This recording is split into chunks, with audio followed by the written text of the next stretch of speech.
bana pesa tango na marque système au baguerrier pesa tango bango ye bino mombo hebi déjà donc le batroté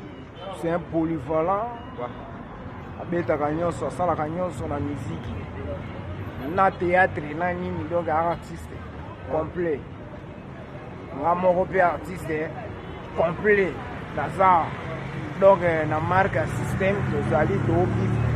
donc baguerrier bana pesa tango po basoda na bino bango Ibrahim ya Nzambe na nyonso makambo Ibrahim ya Nzambe na nyonso makambo yo yebi yonde Maman Charlotte Maman Charlotte et puis je vais na loni Maman ya bane bele salabika moi Maman ya bane bele Maman nanga salabika moi maman salabika moi merci Ma Charlotte merci Ma Charlotte en tout cas nanga nebela olobate mais nayebi ke oza mama mama akobwaka mwana na ete waboti na pasi waboti na pasi et wabwaka eka bongo mais nayebi ke ba mama balaka na esprit wana te oza mama ba jeune bébé nayebi ke osala Maman Charlotte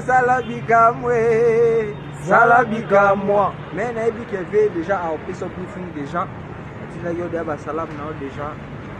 la journal de l'homme na ngai déjà nayebi ke na kobusa na ote mais bana pesa tango bwaki bango te bwaka no antitata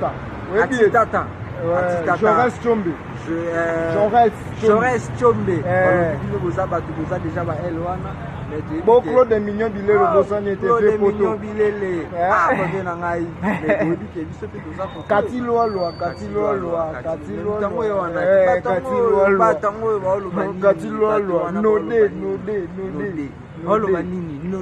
node Salon José de Londres bino mo boyebi savait mi baguette na bino yeyo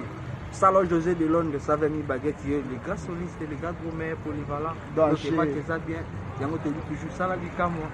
natika ninga moko na katsama ye boluka bambisa maye nga savait mi baguette mwana Kongo na lela Maman Charlotte salabika ayuka toko